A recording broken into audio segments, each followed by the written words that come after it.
Hát az otthonszülésemnek a története úgy indult, hogy az ötlet maga lehet, hogy meglepő, de a férjemtől származik. Ő mondta, hogy na majd mondom, amikor viszel a kórházba, amikor eljön az a pillanat, és azt mondta erre, hogy ő valahogy nem látja azt, hogy visz engem a kórházba, és de mondom, miért? És ő dobta fel az otthonszülésnek a gondolatát, amitől akkor én még abban a pillanatban nagyon elzárkóztam. És amikor várandós lettem 2022-ben, akkor úgy elkezdődött érlelődni bennem ez a dolog, viszont azt hittem, hogy van kizáró körülményem, hogy volt olyan beavatkozásom, ami az otthonszülésre kizáró ok lenne, és ezért is szóba sem került. És szerintem már 18 hetes lehettem, amikor egy szülésfelkészítőn egy dúlával beszélgettünk, aki egyébként később a dúlám is lett, és akkor ott ülve az ő kanapján tudtuk meg, hogy egyáltalán nincs gátja annak, hogy én otthon szülhessek, és akkor elkezdődtek nyilván a gondolatok, az izgalmak, hogy ez mégis hogyan fog zajlani. Ami nekem a nagy szerencsém, hogy ebben a társamtól, a férjemtől, nyilván nem csak azért, mert az ő ötlete volt, de mindenben támogatást kaptam. Azért a külvilágtól nem feltétlenül, de bántás sem. Csak úgy édesanyámnak voltak ilyen apró megjegyzései a közértben, mondjuk úgy, hogy és képzelje el, otthon fog szülni, mint hogyha valamilyen szitok dolog lett volna. Nyilván ő egyébként védőnő volt, 4 gyermekkel, és éreztem, hogy nyilván egy félelem az, ami benne megfogalmazódik ezzel kapcsolatban, és szerintem nagyon sokaknak. Viszont azt hozzáteszem, hogy én mindig is ilyen kétpólusú voltam, és a várandós gondozást is ugyanúgy végigcsináltam nőgyógyásszal, és ugyanúgy készültem. Tehát szerintem az egy hiba lehet, hogyha valaki teljesen eltökéli azt, hogy én itt vagy ott fogok szülni, és nem adja meg azt a rugalmasságot, azt a könnyedséget hozzá, hogy ez bizony bármelyik pillanatban változhat.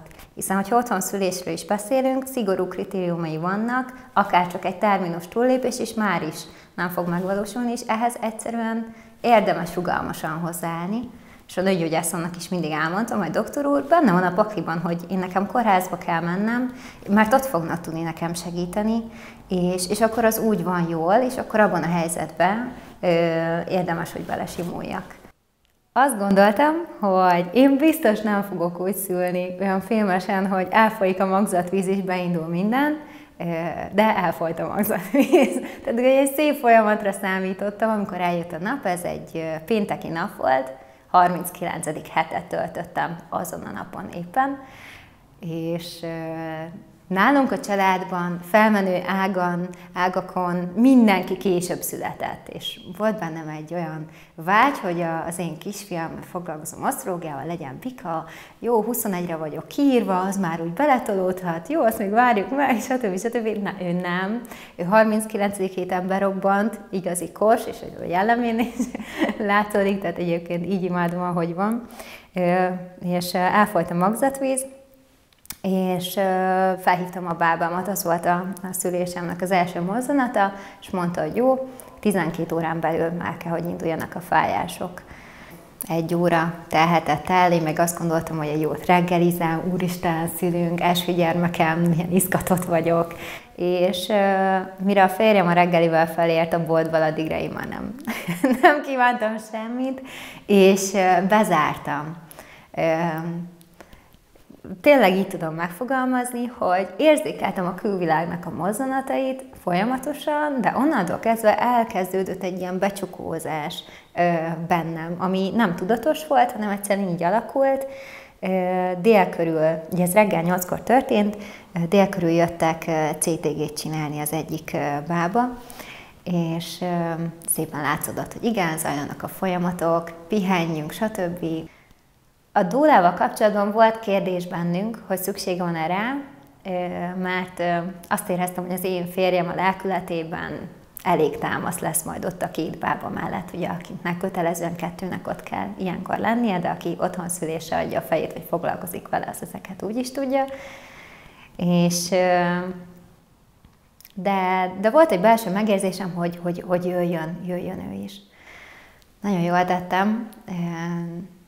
utólag, mert hiába gyógymasször a férjem, és hiába nagyon-nagyon közel vagyunk egymáshoz, azokat a fájdalomcsillapító mozdulatokat, masszírozásokat, az csak ő tudta, neki volt benne a kezébe, illetve 4 gyermekes anyuka, tehát a tapasztalatában is mi fog jól esni, és így a férjem tényleg a férjem lehetett, és nem azzal volt elfoglalva, hogy akkor hogy ringassa, hogy masszírozza a csípőmet, mit csináljon velem, hanem van is ilyen kép rólunk, ahogy hátulról masszíroz a dúlám, és elől pedig velem szembe fogja a kezemet a férjem, és ez egy nagyon-nagyon jó döntés volt. Ő hívta utána a bábáimot, amikor már ilyen, mintha egy-egy tolófájás is befigyelt volna ugye a délután folyamán. Azt gondolta, hogy hát itt ma még simán baba lesz, ez egyébként április 14-e volt 2023-ban. Nem így alakultak az események, a kisfiam nem jól illeszkedett a feje, és hiába volt úgy minden, én is nagyon szépen tágultam, tök jobb bele tudtam magam engedni a folyamatokba. Én szerintem egész nap egy ó betűt lehetett tőlem hallani, de azt folyamatosan óztam tényleg. Ez így folyamatosan így érkezett belőlem, és én szerintem ennyit életemben csukott szemmel alváson kívül nem töltöttem, mint a szülésnél. De teltek az órák, amiből én ugyan nem sokat vettem észre, de aztán hirtelen reggelből már este lett, az estéből lassan már éjfél, stb. Tehát egy hihetetlenül gyorsan elperekedett az idő. Hát úgy nagyjából már hajnali 1 körül lehetett, amikor én addigra a lépcsőzésen kívül a világ összes gyakorlatát elvégeztem. A férjem gyönyörűen tud kitöréseket velem végezni a kanapén, azóta is. Tehát ő, amit ott letolt mellettem, az eszméletlen volt. A bábák is, a dúlám is, minden olyan pozíciót, amit ismerhető, hogy segíthet, hogy szépen beilleszkedjen a baba feje megfelelően, azt segítették, de nem akart átlendülni ez az egész dolog. Érdemes magamtól megkérdezni, hogy miért nem. És aztán a háttérkórházam az alapvetően Kiskunhalas volt. Ott tűntek számomra úgy emberileg szimpatikusabbnak. Valahogy hozzájuk jobban kötődtem, de tény, hogy ez nekünk egy 1,5 órás utat jelentett volna. És a lakhelyemhez közeli pedig, hát nyilván az itt volt, egyébként az utca végén. Tehát, hogy nagyon-nagyon közel laktunk akkor a kórházhoz. És leültek oda mellénk a bábák, és azt mondták, hogy Kata, Zsolti, most hát dönteni kellene, mert hogyha oda akarunk menni, ahova én szerettem volna, akkor fél órán van még, hogy itt változás álljon be. És mindezt nagyon gyengéden, nagyon lágyan, és nem egy ultimátumként, de egyszerűen mondták, hogy látják bennem, hogy van erő és van karaft, de kell ennek egy határt húzni, 10-20, nem tudom, hogy hány órája aljudok, és most már azért vannak dolgok, amik végesek. Vagy, hogyha a területileg lévő kórháznál döntök, ami a legközelebb van lévén az utca végén van, akkor még 1,5 órát kaphatok, és akkor azt éreztem, hogy éljünk a 1,5 órának a lehetőségével. De az 1,5 óra is már szinte lassan el akart telni, és mondta a bábám, hogy nyugodtan érintsem meg a kisfiamat, mert a feje az már ott van. Szóval ott voltunk a mosdóban, kettecskén, a bábáim kókadoztak éppen már valahol nagyon fáradtan, de természetesen figyelve, meg visszanéztem a dokumentációt, az is be volt írva, hány óra, hány perckor elment a WC-re, mit csinált, hogy csinált, tehát ezt is tudni kell, hogy nagyon szigorúan dokumentálják ilyenkor ugyanúgy a dolgokat, mint a kórházban is. És ránéztem a férjemre, ezt mondva, hogy fájások kellenének, majd utána, ugye, ahogy javasolta a bábám, megfogtam a kisfiam fejét, és egyszerűen valahol följött az az élmény, ahogy egy jóni tojást, hogyha egy ilyen kristálytojást használ az ember, az hogy tudja a saját izomzatával szépen kitolni, anélkül, hogy kézzel kívánni, tehát maga ez a belső erő, amit akik szakképzettek, biztos sokkal jobban el tudnak nálam mondani. És valahol az az élmény feljött, az, hogy érzem ott már benne a kisfiam fejét, hogy megérintettem, én illatokra semmire nem emlékszem, de arra az érintésre, hogy milyen volt a tapintás a kis fejecskéjének, arra igen. És egyszer csak megtörtént. Elindult valami úgy szépen lefelé, szóltak a bábák, hogy menjünk ki a mostóból, és csak ennyit hallottam magam körül, hogy Kata, megszülsz. És ez a két szó, ez azóta is annyira hihetetlen, és én ott a nappali közepén állva hoztam világra a kisfiunkat, kettőnk között a főbábám adta oda őket. Tehát én emlékszem, hogy elindult ez a folyamat valahogy mégiscsak, mint hogyha úgy átpattant volna valami, és akkor jön ő, szépen jön kifelé, jön lefelé, és megszületett a kisfiam mindenféle sérülés nélkül. Tehát egyáltalán nem volt semmilyen repedés, nem kellett engem varni, minden a legnagyobb rendben volt, és tehát én mai napig emlékszem rá, hogy kapaszkodtam félrembe, és toltam őt folyamatosan lefelé, azzal az erővel, ahogy próbáltam a kisfiamat folyamatosan belülről tolni lefelé. Tehát egy gyönyörű, szép pillanat volt, és akkor utána leheveredtünk oda a kanapéra. Egy ilyen fun fact, hogy mi készítettünk a fiunknak videókat. Ezekben a videókban, amikor otthon készültek, nagyon sokszor mutattunk pontosan arra a helyre, ahol végül ő meg is született, ami ilyen hidegrázós volt utólag felfedezni. És minden szépen ment, és jól, és ez így nagyon, én hajlamos vagyok úgy elmesélni a dolgokat, mint hogyha ez egy nagyon krémes sütemény lenne, és csupa élmény, de utólag tényleg azt éreztem, hogy olyan erő van hármunk egységében, hiszen itt nagyon fontos aspektus volt, hogy a kisfiamnak végig erős szívhangja volt, hogy ő ezt az egészet bírta ugyanúgy, hogy én is bírtam ugyanúgy, és hogy a férjem is bírta ugyanúgy, mert az ő lelki támaszára mind a kettőnknek szüksége volt ahhoz, hogy ez így a csillagok így összeálljanak. És ott volt, Zentének hívják a kisfiam, ott volt a karjaimban, már kereste a cicit, tehát mindent csinált úgy, ahogy az a nagykönyvben is le van írva. De ez a mélylepény nem akart leválni, úgyhogy ott is megvolt egy bizonyos időintervallum, amit szintén adhatnak arra, hogy a mélylepény megszülessen, és nem akart. És ott megint kellett egy döntést hoznunk, tehát ez nagyon érdekes utazás volt ez az egész. Hogy most akkor, hogyha mentőt hívunk, ilyen esetben is így, akkor protokoll szerint is beviszik a kisfiamat is a kórházba. És hogyha ilyen pilléreket kellene állítani, hogy én miért szültem otthon, az mondjuk az, hogy a szabad testhelyzetem, a szabadságom önmagából, hogy minden úgy történjen, olyan illattal, olyan zenével, a saját dolgaim között, ahol én minden nap forgok. A másik aspektusa az volt, hogy hagyjanak engem békésen szülni.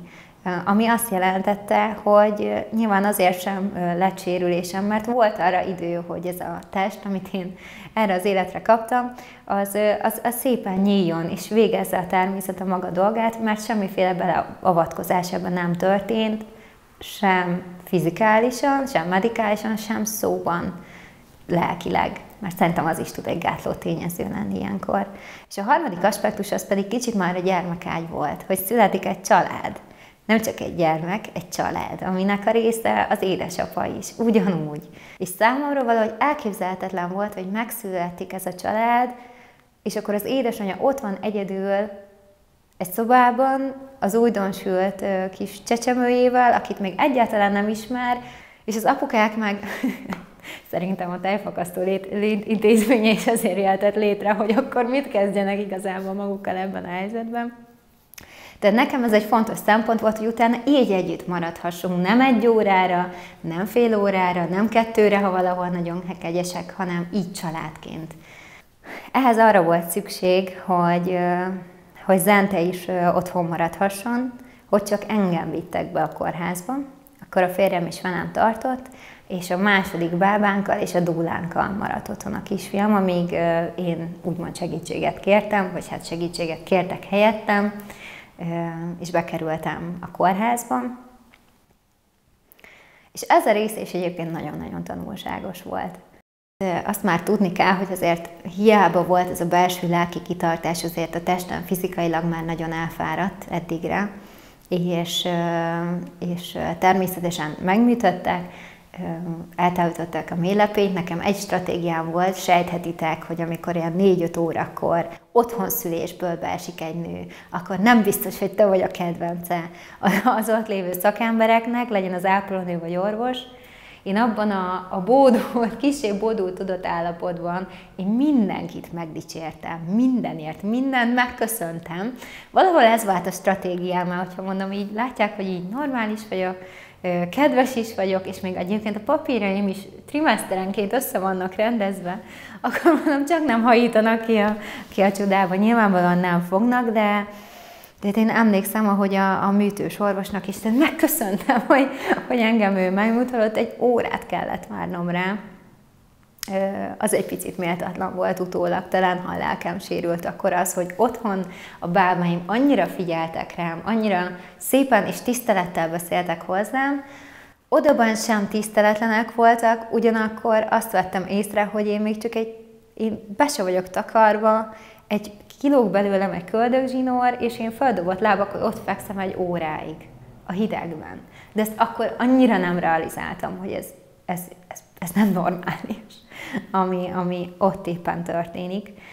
És azt hiszem, az aranyóra szobában pihengettem én is, mellettem egy pár, aki nemrég szült, és ott volt az az élmény, és nem minősíteni szeretnék, mert annyira jó, hogy már vannak nyitások és változások, és ez azóta is olvasom, én is látom és hallom, hogy azért valami változás már van itt ebben az egészben. De hogy amíg én várakoztam műtétre, és az ott szülő anyát hallottam, meg azt, hogy hogyan kommunikálnak vele, hogy akkor nyomjon, amikor fáj, és abban az állapotban ki tudja, mennyi volt dühös, de még oda volt neki röfögve szinte, hogy azt hogy csinálja. Hát én nem tudtam volna megszülni, pláne nem természetesen. Tehát nagyon-nagyon szomorú voltam, ugyanakkor örültem annak, hogy látom a különbséget egy szülésen belül is. Volt egy ápolónő, aki a végére már megszeretett, és már segített a levest is enni, meg hogy tényleg pihenjek. Én egyébként a kórházban töltött időt maximálisan arra használtam, hogy tudom, hogy otthon vár egy újszülött, új feladatokkal, amik eddig számomra ismeretlenek, de akkor most itt vagyok, egyedül vagyok, és nem tudok semmit sem csinálni, úgyhogy akkor én ezt most a pihenésre használjam. És amikor megkérdeztem, hogy na, és majd a következőt is otthon tervezi szülni, akkor azt válaszoltam nagyon könnyen és higgadtan, hogy igen.